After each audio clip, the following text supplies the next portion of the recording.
वजह क्या है ना, थोड़ी सी वजह बताऊं, क्योंकि इसके दौर में, तवज्जो रखना मेरी बात, जो बूढ़ी और इनके दौर में वॉशिंग मशीन तो थी नहीं, इसने बिचारी ने हाथ से ही कपड़े धोए डंडों से, सुनते रहना।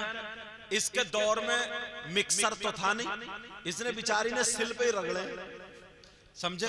और आज के दौर में ऐसा कुछ है ही नहीं, तुम कमा रहे हो कभी जयपुर तो कभी बंबई कभी कहीं, तो अपने घर में बीबी के लिए तुमने वॉशिंग मशीन ला कर रख दी है। अब बीबी जो उसमें सरफ डाल रही है, बटन दबा के मशीन घर घर चल रही है, इधर बुढ़िया का खून सूख रहा है, और अब तो पंडतानी हो गई पंडतानी, अब तो नवाबनी हो गई नवाबनी, इसका खून चल रहा है इधर उधर, जो मिक्सर चल रहा है इधर बीबी का, इसका माँ का दिमाग चल रहा है, तो इसलिए चल रही है। पहले कुछ और था, कुछ और था। अगर माँ बहू को, अगर सास बहू को बेटी समझेगी और उसे बेटी का दर्जा देगी, तो मुझे यकीन है बहू भी अपने शौहर को खाना बाद में देगी, पहले माँ को देगी। अगर जरा सा काम बिगड़ जाए तो ये सास फैल पड़ी, इसकी अम्मा फोड़िया, इसकी दादी फोड़ी, इसकी नानी, पूरे शजरे को गाली। क्या आज तक इससे काम करना नहीं आया? क्या तुम्हारी बेटी से कभी नमक तेज नहीं हुआ? तुम्हारी बेटी से कभी बर्तन नहीं टूटे? बहू आने के बाद क्यों बदल जाते? और शादी से पहले ये नौजवान अपनी अम्मा से कुछ भी कहता रहा, सब बर्दाश्त। शादी होने के बाद अगर इसने हक बात कह दी और बीबी के हक में हो गई वो, और बात सच्ची है, तो वह छूटते ही घर से खिताब मिला, बीबी का गुलाम है गुलाम, जोरू का गुलाम है गुलाम। घर से मिलती है ये बात।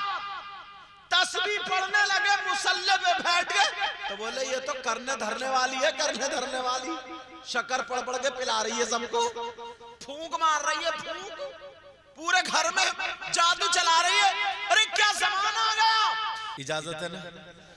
ऐसा था ना, तालाब के किनारे पे बैठे हुए वुजू बना रहे थे, इतने प्यारे अल्लाह वाले वुजू बना रहे थे, तो वो मौलाना जिनके पैंचे ज्यादा ऊंचे होते हैं, समझ गए होगे कौन है?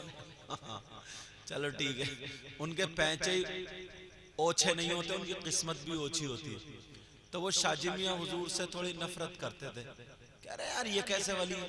तो वुजू बना रहे थे, तो आपने जब मसा किया ना, तो चौथाई सर का मसा करना फर्ज है और पूरे सर का मसा करना सुन्नत है। तो पूरे सर का नहीं किया, चौथाई सर का किया। जैसे ही चौथाई सर का जब मसा किया, तो इन दोनों मौलानों ने एक कायदा फिट कर लिया, कहा चलो देखो, कायदा यह है कि जो कोई सुन्नतों पे अमल ना करे, नवाफिल बहुत ज्यादा ना पढ़े, उसको विलायत नहीं मिल सकती, वो वली नहीं हो सकता। विलायत जो मिलती है वो किससे मिलती है? बहुत ज्यादा नफल पढ़ने से, सुन्नतों पे अमल करने से। और इन्होंने तो अमल किया नहीं, तो ये वली कैसे? चलो आज इनसे पूछते, टांग लेंगे। मगर क्या पता था बेटा हाथ गलत जगह डाल रहा है। ये सरकार शाजी मियां हुजूर है। दूर से उन मौलाना के पैंचे ऊंचे ऊंचे, चलो भाग के चलो, चलो तेजी से चलो। शाजी मियां हुजूर ने दिल के हालात पढ़ लिए, बैठ गए। वो भी नहीं गए, बोले चलो फकीर उठना जाए। अल्लाह अल्लाह, जैसे ही पहुंचे, इन्होंने अभी पूछा नहीं तो शाजी मियां हुजूर ने यहाँ से गर्दन पकड़ी ऐसे सर, और पकड़ने के बाद बोले ला इलाहा इल्लल्लाह इल्लल्लाह इल्लल्लाह। जब ऐसे की तो यहाँ से अलग कर ली, हाथों में आ गई, और हाथों में आने के बाद पूरे तालाब में सर डुबो दिया, बोले ला इलाहा इल्लल्लाह। फिर निकाला, फिर डुबोला ला इलाहा इल्लल्लाह, फिर निकाला, फिर डुबोया, बोले ला इलाहा इल्लल्लाह, और गर्दन पे सर रख के बोले मुहम्मदुर रसूलुल्लाह, और मुस्कुरा के कहने लगे मौलाना अब तो मसाई नहीं, गुस्ल भी हो गया होगा। समझे ना? वो मसे के बारे में गए, बोले मौलाना अब तो गुस्ल भी हो गया होगा, दोनों कदमों पे गिर गए, माफ कर दो। तुम्हें कैसे पता चला दिल के हालात? शायर ने क्या कहा? तूने पी पियालों से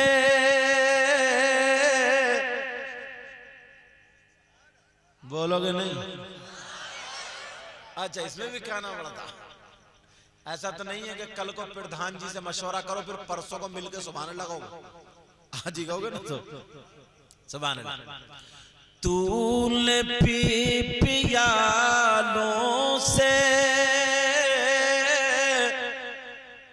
मैंने पी निगाहों से। नबी बोले मुझे मालूम है जो तुम पूछना चाहते हो। क्या बोले? हाँ, वापसी करते रहो ताकि मुझे पता चले कि हाँ कुछ सुन रहे हो। नबी बोले मुझे मालूम। क्या बोले? आला हजरत बोले और कोई गैब क्या तुमसे निगाहो भला। प्यार से बोलो सुभान अल्लाह, और मोहब्बत से बोलो।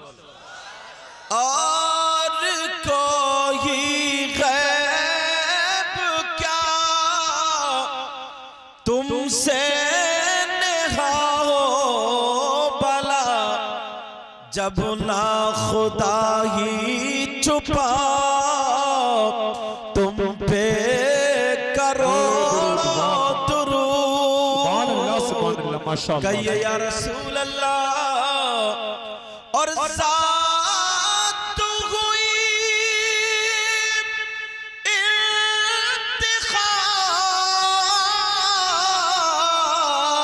इंतिखाब, वस्फ हुए लाजवाब,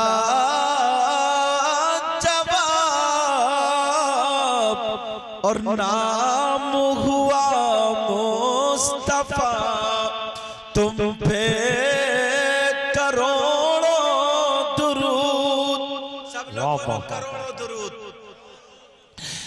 अब दिल करो ठंडा मेरा,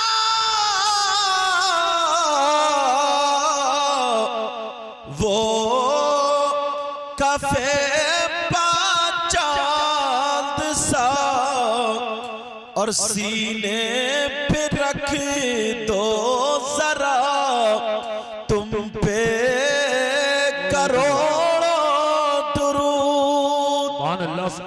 काम वो ले लीजिए तुमको जो राजी करे, और ठीक होना में रजा तुम पे करोड़ों दुरूद। कहने लगे आका आप ना जाने कितनी मर्तबा मिंबर शरीफ पर चढ़े मगर कभी आमीन नहीं कहा। आज क्या मामला है आका, आप आमीन कह रहे हैं? क्या कोई वही नाजिल हो रही थी? क्या कोई कुरान की आयत उतर रही थी? आका आपने आमीन क्यों कहा, जरा इतना बता दे। नबी ने फरमाया नहीं नहीं, बल्कि मेरे आमीन कहने का मतलब कुछ और था। आका आमीन तो दुआ के वक्त कही जाती है। आप लोग मस्जिद में जाकर दुआ मांगते हो? बोलो मांगते हो? जब जलसे में तुम इधर आधर चौचिया रहो, तवज्जो से नहीं सुन रहे हो, तो मस्जिद में क्या मांगते हो? नियत बांधी, अल्लाह अकबर, छोटा सा मच्छर काट खड़ाक दस। और अभी रमजान निकले, अल्लाह तरावीहों में तो वो बुरा हाल है, पीछे वाली सफ तो धक्का मुक्की में ही चल रही है, पीछे वाली सफ। मगर नबी ने अर्ज किया, नबी ने इरशाद फरमाया तुम ये पूछ रहे हो कि आमीन क्यों का, तो सुनो। तवज्जो है ना? बड़ी प्यारी बात अर्ज करने लगा। कहा आमीन, तवज्जो रखना।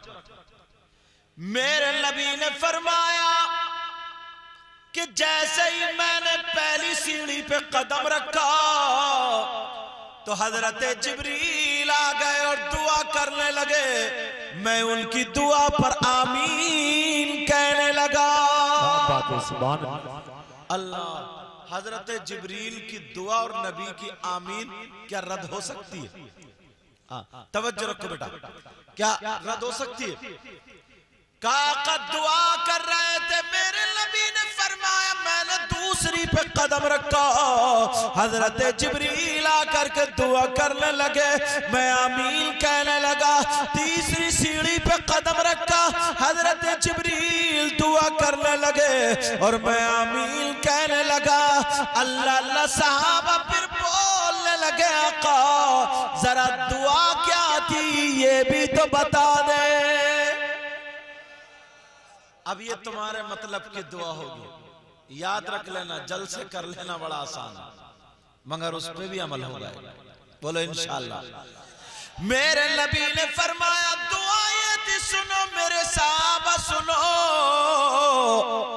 हजरत जिब्रील आए और आकर के दुआ करने लगे, कहने लगे ऐ अल्लाह, जो रमजानुल मुबारक का महीना पाए और वो अपने माँ बाप भी पाले, उसके माँ बाप उसकी जिंदगी में हो, तो आका फरमाते हैं, जिब्रील दुआ कर रहे थे, अगर जिसके माँ बाप उसकी जिंदगी में हो और वो माँ बाप की खिदमत करके, वो माँ बाप को राजी करके, वो माँ बाप को रज़ामंद करके अगर जन्नत हासिल ना करे, वो हलाक व बर्बाद हो जाए, मैं उनकी दुआ पर आमीन कह रहा था।